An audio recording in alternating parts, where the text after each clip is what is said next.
አንዳንዴ ታላላቅ ታሪኮች የሚጀምሩት በታላላቅ ስብሰባ ሳይሆን ባልታሰበ ስህተት ነው። ዓመቱ 2022 ነው። ሲንዲ ፓርሎኮን የአሜሪካ እግር ኳስ ታሪክን የሚቀይር ስብሰባ ለመገኘት አትላንታ ትገኛለች። ነገር ግን ስብሰባው ሊጀምር ደቂቃዎች ሲቀሩት በነጭ ሸሚዟ ላይ ሻይ ይፈስባታል። ብዙዎች ተስፋ አስቆራጭ ሊሉ የሚችሉትን ይህን አጋጣሚ እሷ ግን ወደ ታሪካዊ ድል ቀየረችው። በቆሸሸ ሸሚዝ ግን ደግሞ በንጹህና በጠራ ራዕይ ወደ ቢሊዮነሩ ቢሮ ገባች። ያ የሻይ ነጥብ ዛሬ በአትላንታ እምብርት ላይ ወደሚገኝ $250 ግዙፍ መንደር ተቀይሯል። ለአስርት ዓመታት መጠለያቶ በየኪራይ ሜዳው ሲንከራተት የነበረው የአሜሪካ እግር ኳስ በመጨረሻ ዛሬ ቤቴ የሚለውን ታላቅ ማዕበል በይፋ መርቋል። ከግጦሽ መሬትነት ወደ ዓለም አቀፍ የላቀ የልምምድ ማዕከልነት፣ ከህልም ወደ እውነታ። ላለፉት 30 ዓመታት የአሜሪካ እግር ኳስ ፌዴሬሽን አንድ ትልቅ ህልም ነበረው።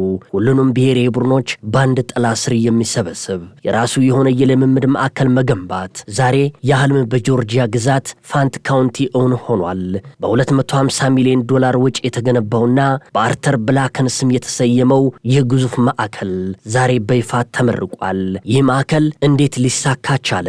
ስፖርቱንስ ወዴት ያሸጋግረው ይሆን? የዚህ ታሪክ መነሻ የፌዴሬሽኑ ፕሬዝዳንት ሲንዲ ፓርሎኮን ናት። እንደ አውሮፓውያኑ ዘመን ቀመር በ2022 ከአትላንታው ባለሀብት አርተም ብላንክ ጋር የተደረገው ወሳኝ ስብሰባ የፕሮጀክቱ መፋጠኛ ነበር ይባላል። ሲንዲ በስብሰባው ወቅት በአጋጣሚ ሻይ በነጭ ሸሚዟ ላይ ፈሶባት የነበረ ቢሆንም ያ ሳይበግራት በቅንነትና በቆራጥነት ያቀረበችው ሐሳብ ቢሊዮነሩን አሳምኗቸዋል።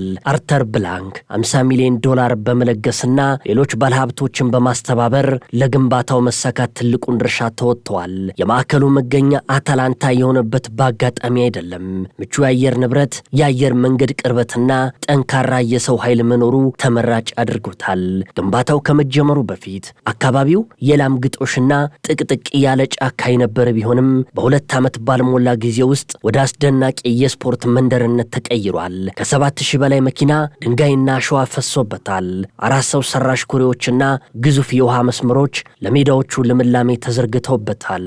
ይህ 200 ሄክታር ስፋት ያለው ማዕከል ከደርዘን በላይ የተፈጥሮ ሰው ሰራሽ የልምምድ ሜዳዎች፣ ለ400 ሰራተኞች የሚሆን ዘመናዊ ዋና መስሪያ ቤት፣ ለአካል ጉዳተኞችና ለቢች ሶከር የተለያየ መጫወቻ ስፍራዎች፣ የአሜሪካ ወንዶችና ሴቶች ብሔራዊ ቡድን የሚለማመዱበት ሱፐር ፒቾች የያዘ ትልቅ የስፖርት ማዕከል ነው። ማዕከሉ ሲመረቅ የታሪካዊ ተጫዋች ኮቢ ጆንስ አሁን ቤት የገባው ሲል በደስታ ተናግሯል። የአሜሪካ እግር ኳስ ፌዴሬሽን ዋና ስራ አስፈጻሚ ጄቲ ባስተን ስፖርቱ ከነበረበት ተዘውታሪነት ወጥቶ ቋሚ መጠለያ ማግኘቱ ለቀጣዩ ትውልድ ተስፋ መሆኑን ገልጸዋል። ይህ ማዕከል አሜሪካ በ2026 ለምታስተናግደው የዓለም ዋንጫ እንደ ትልቅ መነሻ ሆኖ ያገለግላል።